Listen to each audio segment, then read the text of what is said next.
Hello, YouTube. It's me, John Avenger, once again, and welcome to another Horrorpalooza review. This is review number 13. It's a lucky number because it's a good movie, and it's the first of a long franchise of films. Well, at least for the last couple decades. And it is the original 80s cult classic, The Return of the Living Dead. Yes, this is a Dan O'Bannon movie. This is not a George Ray Romero film because his films are doing so well, the zombie films, so they made a kind of a spin-off of it. And this is a fun movie. It says here, ferocious, all-American horror, zombie horror.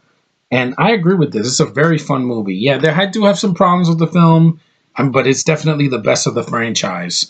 It's got the best cast. It's got the best pacing. It's short. It's only an hour and 31 minutes.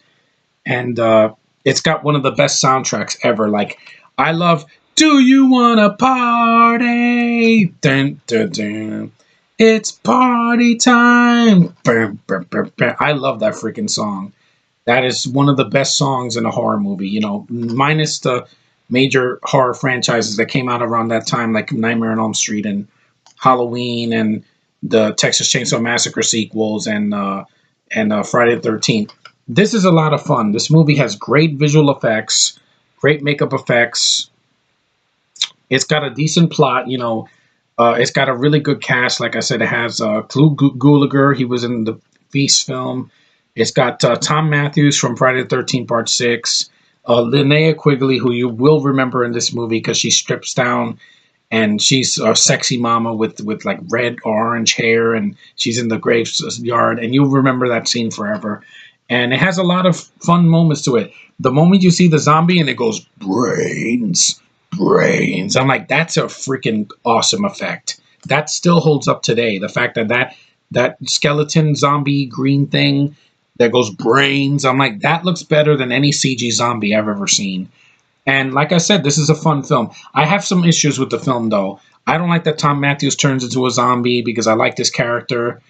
And I don't like the ending. I think the ending is, that they bombed the whole city. It's kind of, anticlimactic. But the rest of the film is really fun. I would recommend this to horror fans. It's a fun movie to watch with a bunch of people. I'm fine with the DVD. I know that Shout Factory released a Blu-ray, which I'm interested in one day. But this DVD is fine for now. It has a commentary by the director and writer Dan O'Bannon and the production designer William Stout, which did a great job with this movie. It's got some atmosphere for the 80s. It looks like an 80s film. It's very well done. The plot is basically, on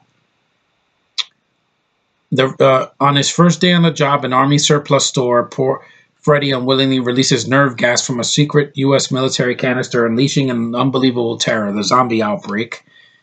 The gas reanimates an army of corpses who arise from their graves with a ravenous hunger for human brains.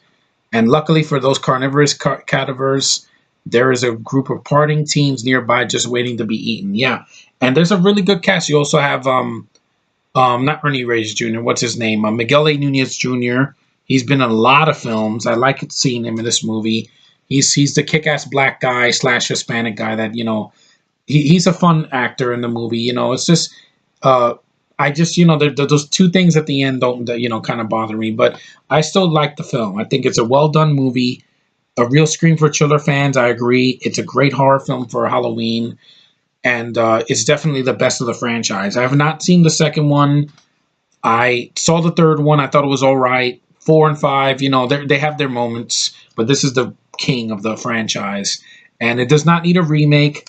Do not try to remake this movie in 2020 or 25. You're not going to do better than this. Dan O'Bannon knows what he's doing. He's a director that knows what a good horror film is, and he put all the right ingredients, and it worked. And this is a fun movie.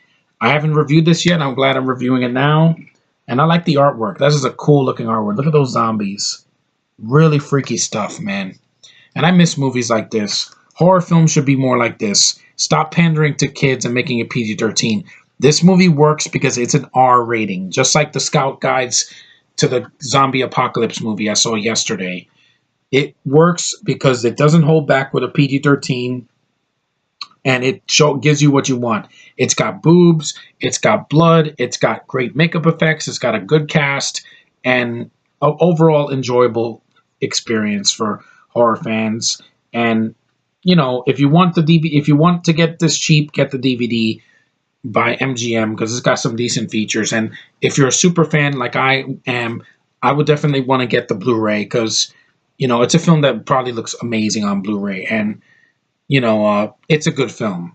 I will say that it's a good film from a zombie film from the 80s, and I respect the hell out of it for what it did. So anyway, that's my review of the original, The Return of the Living Dead from the 80s. There's no substitutes. It's the original. It's the best. And, watch it because it's a fun ride. It's not a fast-paced action movie, but it's a good horror film. And it's surprisingly decent performances and effects. But anyway, thanks for watching. Take care, and I'll see you in the next review tomorrow. I don't know what I'm going to review, but I'm going to try to find something good. I'm still reviewing the Underworld films, but I'm going to wait till next week. So stay tuned for that. Later, guys.